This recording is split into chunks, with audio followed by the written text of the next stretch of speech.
का भी अपना स्वभाव होता है। भय फैलाने वाले हमेशा भय का खुद शिकार बन जाते हैं। ये प्रकृति का नियम है। आज इनकी भी यही हालत हो गई है। भय फैलाने के इतने आदी हो गए हैं कि खुद भय में रहने वाले हैं। चर्चा से डरते हैं, आलोचना से घबराते हैं। कई दिनों से हम मांग रहे हैं कि चर्चा करिए, लेकिन चर्चा करने की हिम्मत ही नहीं है। राजा भेष बदलकर बाजार में आलोचना सुनने जाता था। ये सुनने जाता था कि प्रजा मेरे बारे में क्या कह रही है, मैं सही रास्ते पे चल रहा हूं कि नहीं। लेकिन आज का राजा, भेष तो बदलते हैं आज के राजा, शौक तो है उनको भेष बदलने का, लेकिन न जनता के बीच जाने की हिम्मत है और न आलोचना सुनने की।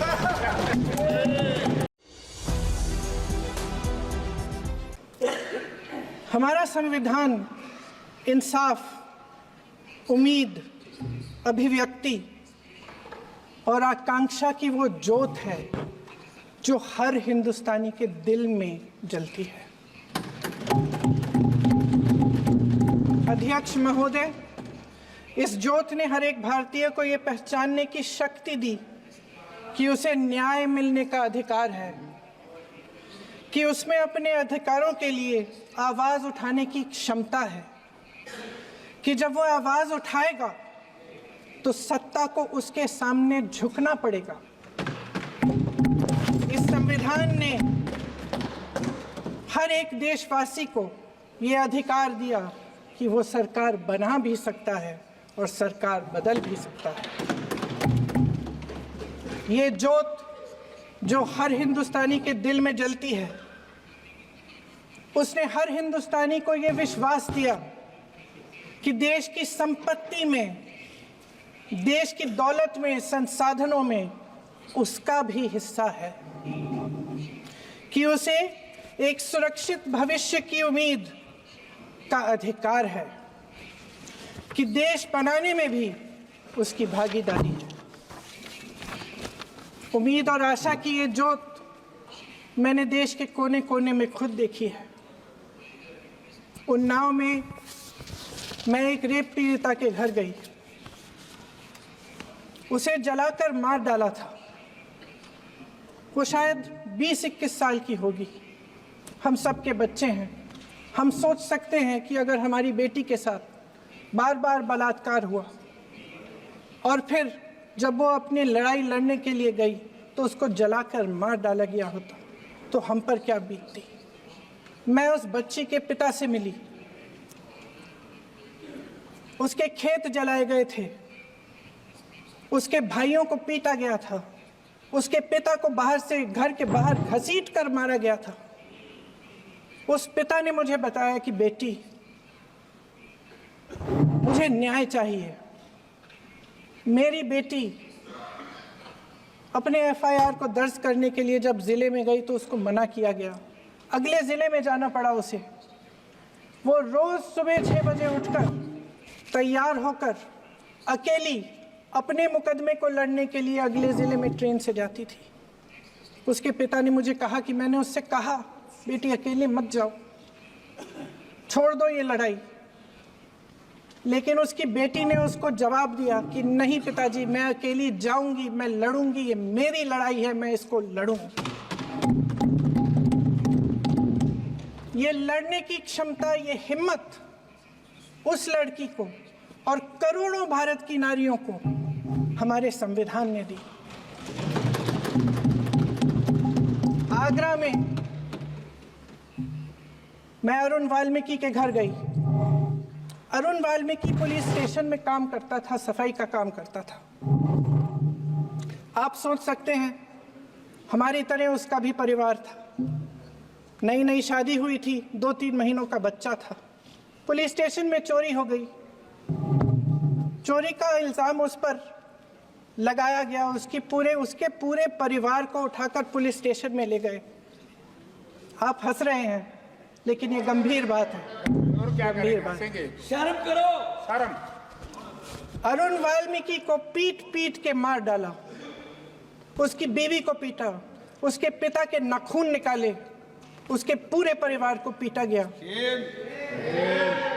जब मैं उस जवान महिला से मिलने गई जो अभी अभी विधवा हुई थी, तो उसने मुझे कहा कि दीदी हमें सिर्फ एक चीज़ चाहिए, हमें न्याय चाहिए और हम इस न्याय के लिए लड़ते रहेंगे चाहे कुछ भी हो जाए।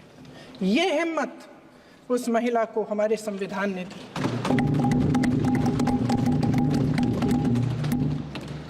संभल के कुछ लोग आए थे हमसे मिलने जो मृतकों के परिवार के सदस्य थे। उसमें 2 बच्चे थे, अदनान और उजैर। आप सुनिए। उसमें 2 बच्चे थे, अदनान और उजैर। एक बच्चा मेरे बच्चे की उम्र का है, दूसरा उससे छोटा 17 साल का है। दर्जी के बेटे थे। दर्जी का एक ही सपना था कि वो अपने बेटों को पढ़ाएगा लिखाएगा, एक बेटा डॉक्टर बनेगा, एक बेटा भी सफल होगा दूसरा बेटा भी अपने जीवन में सफल होगा। उनके पिताजी हर रोज उनको स्कूल छोड़ते थे। उस दिन भी स्कूल छोड़ने के बाद अपनी दुकान में चले गए। उन्हें पता नहीं था कि विवाद हो रहा है। उन्होंने भीड़ देखी, घर आने की कोशिश की तो पुलिस ने गोली से मार डाला। वो 17 साल का बच्चा अदनान मुझसे कहता है, वो 17 साल का बच्चा अदनान मुझसे कहता है कि मैं बड़ा होकर डॉक्टर बन के दिखाऊंगा, मैं अपने पिता का सपना साकार करूंगा। ये सपना, ये आशा उसके दिल में हमारे संविधान ने डाली। अध्यक्ष महोदय, हमारे देश के करोड़ों देशवासियों के संघर्ष में, अपने अधिकारों की पहचान में, इनकी कठिन से कठिन परिस्थितियों से लड़ने की अपार हिम्मत में और देश से न्याय की अपेक्षा में हमारे संविधान की ज्योत जल रही है। मैंने हमारे संविधान की ज्योत को जलते हुए देखा है और इसके साथ साथ ये भी समझा है कि हमारा संविधान एक सुरक्षा कवच है। एक ऐसा सुरक्षा कवच है जो देशवासियों को सुरक्षित रखता है, न्याय का कवच है, एकता का कवच है और अभिव्यक्ति की आज़ादी का कवच है। दुख की बात यह है कि मेरे सत्ता पक्ष के साथी जो बहुत बड़ी बड़ी बातें करते हैं, इन्होंने इन 10 सालों में यह सुरक्षा कवच, सत्ता पक्ष के मेरे साथियों ने ये सुरक्षा कवच तोड़ने का पूरा प्रयास किया है। संविधान में सामाजिक, आर्थिक और राजनीतिक न्याय का वादा है। ये वादा एक सुरक्षा कवच है जिसको तोड़ने का काम शुरू हो चुका है। लैटरल एंट्री और निजीकरण के जरिए ये सरकार आरक्षण को कमजोर करने का काम कर रही है। अगर लोकसभा में ये नतीजे नहीं आए होते तो ये संविधान बदलने का काम भी शुरू कर लेते। सच्चाई ये है अध्यक्ष महोदय कि आज संविधान बार बार इसलिए कह रहे हैं क्योंकि इस चुनाव में इनको पता चल गया कि इस देश की जनता ही इस संविधान को सुरक्षित रखेगी, कि इस चुनाव में हारते हारते जीतने से इन्हें एहसास हुआ कि ये संविधान बदलने की बात इस देश में नहीं चलेगी। आज जनता की मांग है कि जाति जनगणना हो। सत्ता पक्ष के मेरे साथी ने इसका जिक्र किया। ये जिक्र भी आज इसलिए हो रहा है क्योंकि चुनाव में ये नतीजे आए। ये जाति जनगणना इसलिए जरूरी है ताकि हमें पता चले कि किसकी क्या स्थिति है और नीतियां उस हिसाब से बने। इनकी गंभीरता का प्रमाण ये है कि जब चुनाव में पूरे विपक्ष ने जोरदार आवाज उठाई कि ये जाति जनगणना होनी चाहिए, तो इनका जवाब देखिए। इनका जवाब भैंस भाग भैंस चुरा लेंगे, मंगलसूत्र चुरा लेंगे, इनका ये जवाब था।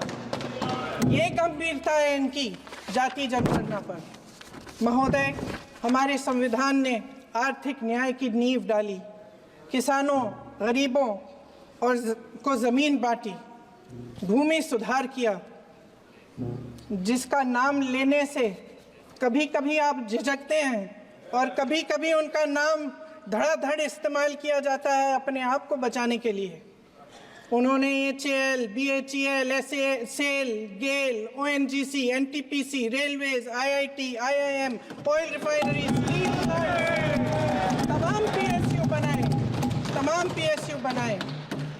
अध्यक्ष महोदय, उनका नाम पुस्तकों से मिटाया जा सकता है, उनका नाम भाषणों से मिटाया जा सकता है, लेकिन जो उनकी भूमिका रही इस देश की आज़ादी के लिए और इस देश के निर्माण के लिए, वो इस देश में से कभी मिटाया नहीं जा सकता। 75 सालों में जनता का भरोसा रहा कि नीतियाँ बनेंगी तो जनता की भलाई के लिए बनेंगी। जल जंगल जमीन का अधिकार मिला आदिवासी भाई बहनों को। इंदिरा जी ने बैंकों का राष्ट्रीयकरण करवाया, खदानों का राष्ट्रीयकरण कराया। कांग्रेस और यूपीए की सरकारों में शिक्षा का, भोजन का अधिकार मिला। 75 सालों में जनता का भरोसा मिला। पहले संसद चलती थी तो जनता की उम्मीद होती थी कि सरकार महंगाई और बेरोजगारी पर चर्चा करेगी, कोई उपाय निकालेगी, कोई रास्ता निकालेगी। लोग मानते थे कि अगर कोई नई आर्थिक नीति बनेगी तो देश की अर्थव्यवस्था को मजबूत बनाने के लिए बनेगी, तो भारतीय बाजार को मजबूत बनाने के लिए बनेगी, उनके भविष्य को मजबूत बनाने के लिए बनेगी। किसान और आदिवासी भाई बहन भरोसा करते थे कि यदि जमीन के कानून में संशोधन होगा तो उन्हीं की भलाई के लिए होगा। आप नारी शक्ति की बात करते हैं। आज चुनाव की वजह से शायद इतनी बातचीत हो रही है नारी शक्ति के बारे में, क्योंकि हमारे संविधान ने महिलाओं को ये अधिकार दिया, उनकी शक्ति को परिवर्तित किया वोट में। और आज आपको पहचानना पड़ रहा है कि महिलाओं के बिना, कि नारी शक्ति के बिना ये सरकारें नहीं बन सकती हैं। इसीलिए आज आप नारी शक्ति की बातें दोहरा रहे हैं। जो आप नारी शक्ति का अधिनियम लाए हैं उसको लागू क्यों नहीं करते? वो 10 साल बाद लागू क्यों होगा? क्या आज की नारी 10 साल इंतजार करेगी उसके लागू करने के लिए? क्या बात है, क्या बात है।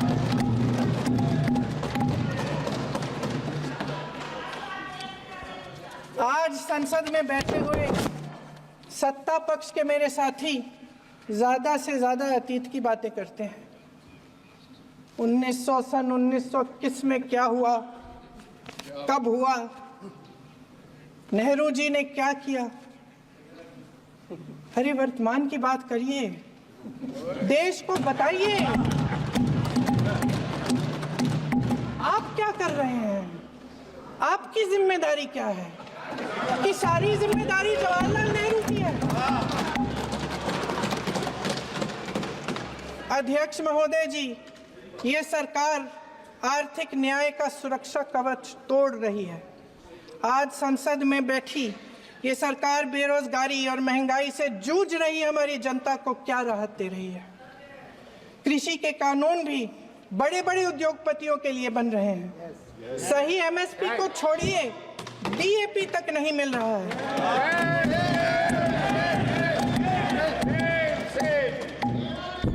वायनाड से लेकर ललितपुर तक इस देश का किसान रो रहा है। आपदा आती है तो उसको कोई राहत नहीं मिलती। भगवान भरोसे है आज इस देश का किसान, उसको छोड़ दिया गया है। आज हिमाचल में देखिए, जितने भी कानून बने हैं वो सब बड़े बड़े उद्योगपतियों के लिए बन रहे हैं। हिमाचल में जो सेब उगता था, उसके जो छोटे छोटे किसान हैं वह रो रहे हैं, क्योंकि एक व्यक्ति के लिए सब कुछ बदला जा रहा है। सुनने की हिम्मत रखो।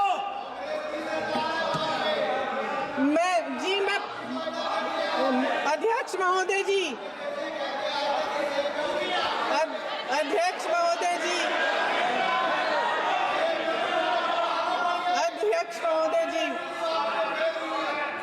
महोदय जी, अडानी जी को सारे कोल्ड स्टोरेज प्रदेश की सरकार ने नहीं दिए।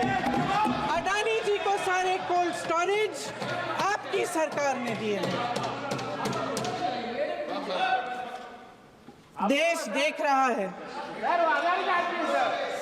देख रहा है कि एक व्यक्ति को बचाने के लिए 142 करोड़ देश की जनता को नकारा जा रहा है।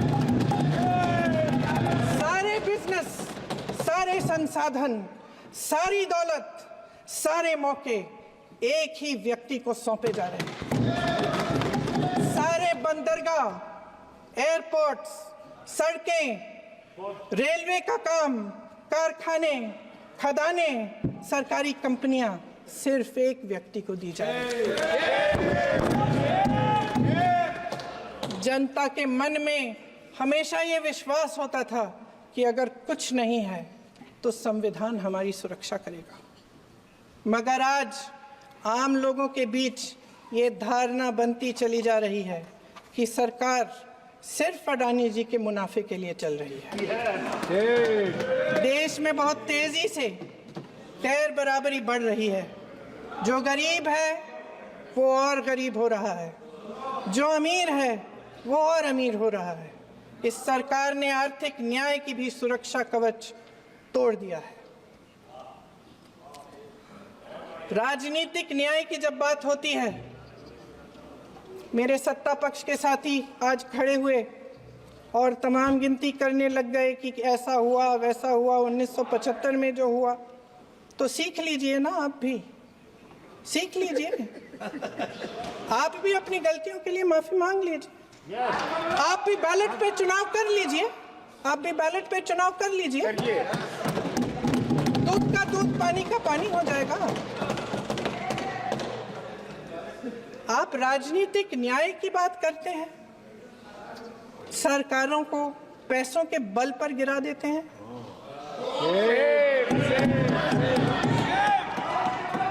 मेरा आग्रह है कि अपन संविधान में सकारात्मक बोले।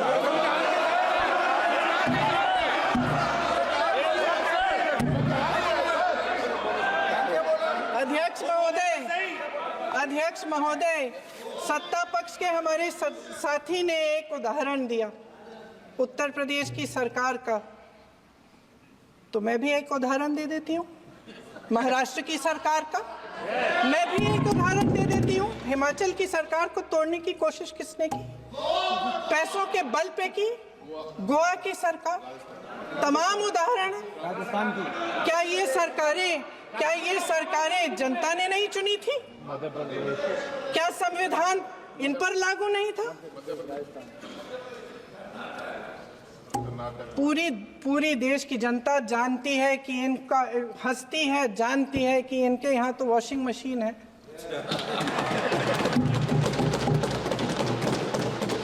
तो यहाँ से वहां जाता है, वो धुल जाता है। इस तरफ दाग, उस तरफ स्वच्छता। और मेरे कई ऐसे साथी हैं जो इस तरफ होते थे उस तरफ चले गए, मुझे दिख भी रहे हैं, वॉशिंग मशीन में शायद धुल गए हैं। अध्यक्ष महोदय, जहां भाईचारा और अपनापन होता था, जहां हमारे संविधान ने एकता का सुरक्षा कवच दिया था, वहां शक और घृणा के बीज बोए जा रहे हैं। एकता का सुरक्षा कवच तोड़ा जा रहा है। प्रधानमंत्री जी यहाँ सदन में संविधान को की किताब को यूं माथे से लगाते हैं, लेकिन संभल में, हाथरस में, मणिपुर में जब न्याय की गुहार आती है, उठती है, तो उनके माथे पे शिकन तक नहीं आता।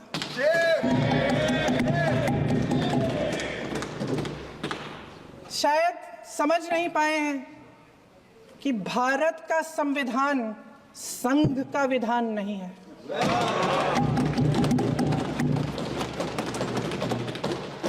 भारत के संविधान ने हमें एकता दी, हमें आपसी प्रेम दिया। उस मोहब्बत की दुकान जिस पर आपको हंसी आती है, उसके साथ करोड़ों देशवासी चले। करोड़ों देशवासियों के दिल में एक दूसरे के लिए प्रेम है, घृणा नहीं है।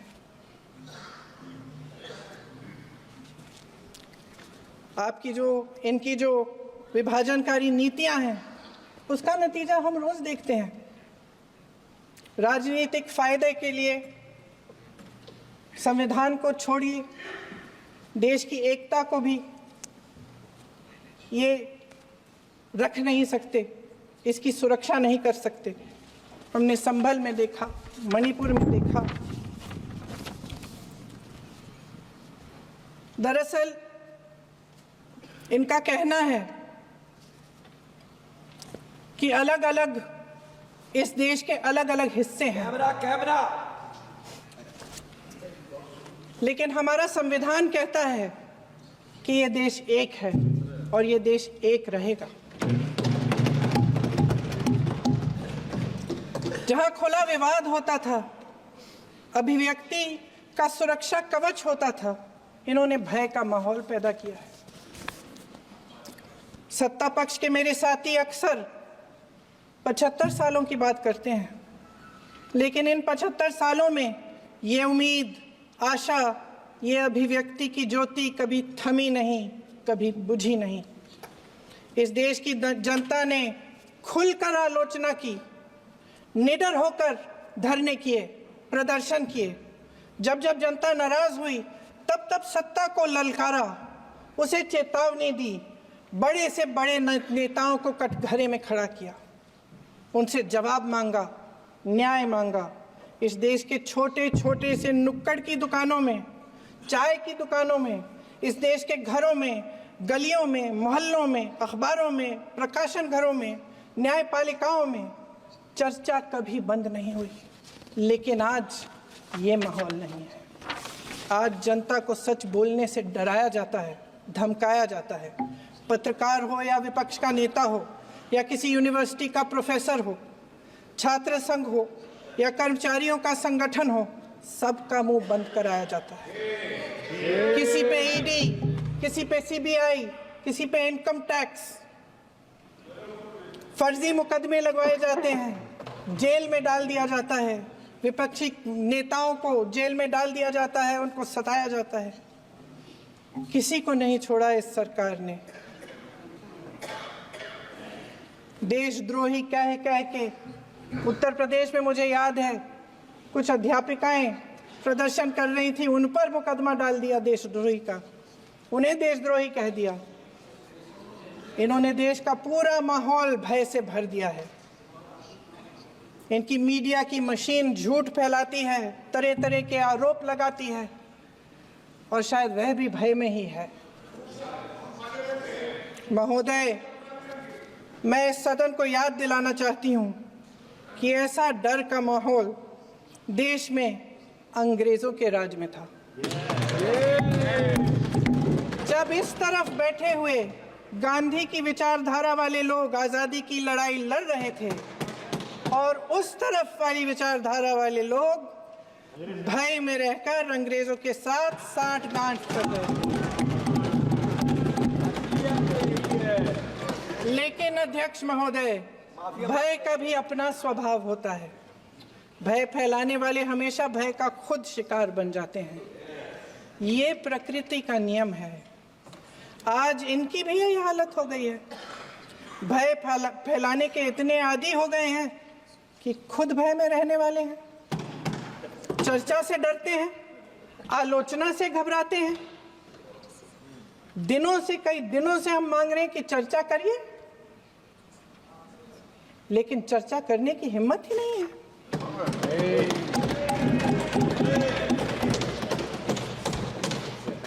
एक कहानी होती थी अध्यक्ष महोदय, शायद बचपन में आपने भी सुनी होगी। राजा भेष बदलकर बाजार में आलोचना सुनने जाता था। ये सुनने जाता था कि प्रजा मेरे बारे में क्या कह रही है, मैं सही रास्ते पे चल रहा हूं कि नहीं। लेकिन आज का राजा, भेष तो बदलते हैं आज के राजा, शौक तो है उनको भेष बदलने का, लेकिन न जनता के बीच जाने की हिम्मत है और न आलोचना सुनने की। महोदय, मैं तो सदन में नहीं हूं।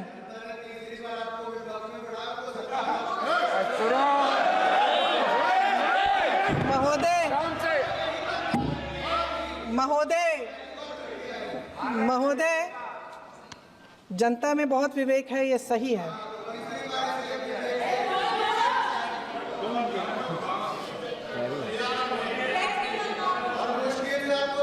अच्छा महोदय, मैं सदन में नहीं हूँ, कुछ, हाँ ठीक है, मैं सदन में नहीं हूँ, मात्र 15 दिनों से आ रही हूँ। लेकिन मुझे ताज्जुब होता है कि इन 15 दिनों में इतनी बड़े इश्यूज हैं, इतनी बड़ी बातें हैं। प्रधानमंत्री जी मात्र एक दिन के लिए, शायद 10 मिनट के लिए दिखे हैं सर।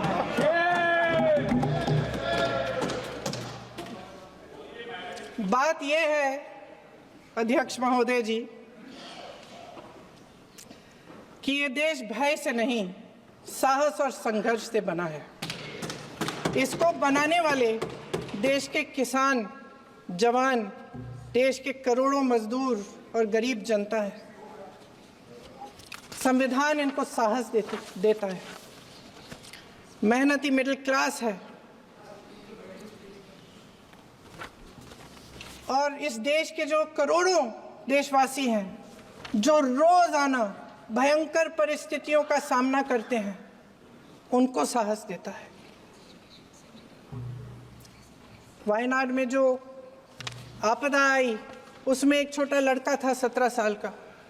6 घंटों के लिए उसने अपनी माँ को बचाने की कोशिश की। 6 घंटों के लिए आप सोच सकते हैं कि अगर नदी की धारा बह रही है, नाराज है, आप अपनी माँ को पकड़े हो, 6 घंटों के लिए पकड़े रखते हो कि मेरी माँ बच जाएगी, और अंत में वो माँ भी बह जाती है। उस लड़के का साहस, उन महिलाओं का साहस जो पीड़ित हैं लेकिन फिर भी अपनी लड़ाई लड़ रहे हैं, उन संभल के बच्चों का साहस जिनके पिताजी अभी अभी गुजर गए, लेकिन फिर भी उनके सपनों को साकार करने की हिम्मत है, उनका साहस है। वो साहस से संविधान ने दिया है।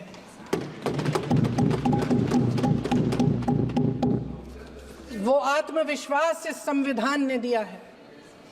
ये देश भय से नहीं चल सकता, ये देश साहस से ही चलेगा। भय की भी सीमा होती है, और जब वो सीमा पार हो जाती है, जब किसी को इतना दबाया जाता है कि उसको लगने लगता है कि अब मेरे पास खोने के लिए कुछ नहीं है, तब उसमें एक ऐसी शक्ति पैदा होती है जिसके सामने कोई कायर खड़ा नहीं हो सकता। ये देश कायरों के हाथों में ज्यादा देर तक कभी नहीं रहा है। ये देश उठेगा, ये देश लड़ेगा, सत्य मांगेगा, सत्यमेव जयते। जय हिंद।